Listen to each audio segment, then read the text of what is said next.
అంటే ఆ మనిషి తాలూకు తత్వం చెప్తున్నా. 31 ఇద్దాం, 31 ఇచ్చేస్తే ఒక రోజు ముందే ఇద్దాం అంటే ఒక రోజు ముందే అనుకోవచ్చు.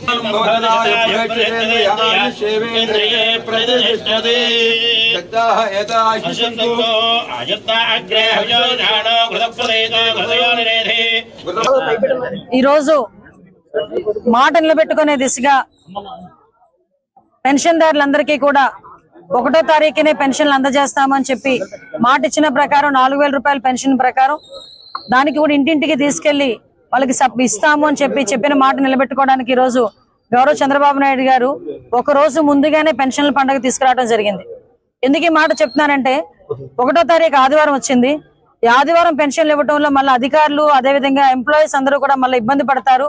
దీన్ని ఏం చేయాలి, 2వ తారీఖుకి మార్చాలా, ఏం చేయాలి అని చెప్పి తర్జన భర్జన పడే సమయంలో గౌరవ ముఖ్యమంత్రి గారి నోటి నుంచి వచ్చిన పదం 31 ఎందుకు ఇవ్వకూడదు, పెన్షన్ అనేది ఒక రోజు లేట్ అవ్వకూడదు కానీ ఒక రోజు ముందుగా ఇచ్చినా ప్రాబ్లం లేదు, డెఫినెట్ గా ఎవరైతే పెన్షన్దారులు ఉన్నారో వాళ్ళందరూ కూడా ఎదురు చూసే పరిస్థితి కనిపించకూడదు, ఒక రోజు కూడా వాళ్ళకి లేట్ అవ్వకూడదు అని చెప్పి చరిత్రలోనే మొట్టమొదటిసారిగా పెన్షన్ 1వ తారీఖుని కాకుండా ముందు రోజు కూడా ఈ రోజు రేపు ఆదివారం కాబట్టి శనివారం ఈరోజు 31st ఈ రోజు పెన్షన్ పంపిణీ కార్యక్రమం అనేది జరిగించడం అనేది ఆయన తాలూకా దూరదృష్టికి అదేవిధంగా ఆయన తాలూకా నిబద్ధతకి ఒక పరాకాష్ట మనం అందరం కూడా చెప్పుకోవచ్చు ఈ రోజు.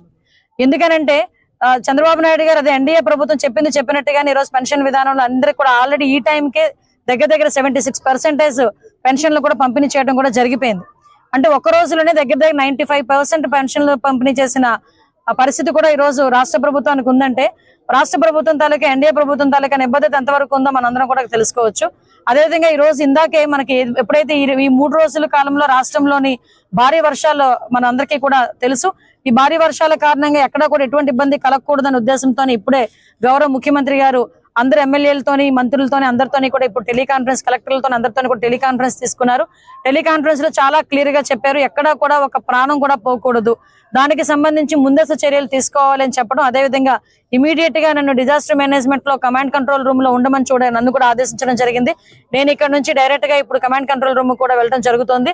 అంటే ఎక్కడ కూడా ఈ వరదల వల్ల కానీ ఇప్పుడు ఎక్కడైతే రిజర్వాయర్లు నిండిపోయి ఉన్నాయో అక్కడ కూడా అలర్ట్ చేయడం కానీ, ఎక్కడైనా చెరువు గట్లు కానీ ఎక్కడైనా ఇబ్బంది పడే పరిస్థితి ఉంటే అక్కడ నుంచి పునరావాస కేంద్రాలు పంపించడం కానీ, ఈ రాబోయే 2 రోజుల్లో వర్షపాతం ఎంతవరకు నమోదవుతుంది అన్నది ఇమీడియట్ గా ముందే తెలుసుకుని ప్రజలను అప్రమత్తం చేయడంలో కలెక్టర్లందరినీ కూడా ఇమీడియట్ గా వాళ్ళ ప్లేస్లోనే ఉంచడం జరిగింది. ఆల్ డిపార్ట్మెంట్స్ ని ఇప్పుడున్న సిచ్యువేషన్ దృష్ట్యా అందరినీ కూడా ఎవరి ప్లేస్ లో వాళ్ళని అలర్ట్ గా ఉండమని చెప్పడం కూడా జరిగింది, ఆదేశించడం జరిగింది. దాని ప్రకారంగా ఈ వరదల వల్ల ఏదైతే వర్షాల వల్ల జరిగే ఇబ్బందులు ఎవరికి రాకుండా ఎటువంటి ప్రాణం కూడా పోకుండా వీలైతే పంట నష్టం కూడా ఎక్కువగా జరగకుండా చూసుకునే బాధ్యత కూడా తీసుకోమని గౌరవ ముఖ్యమంత్రి గారు ఆదేశాలు ఇచ్చారు. ఆదేశాల మేరకు ఈ రోజు అందరూ కూడా పనిచేయడం జరుగుతుంది.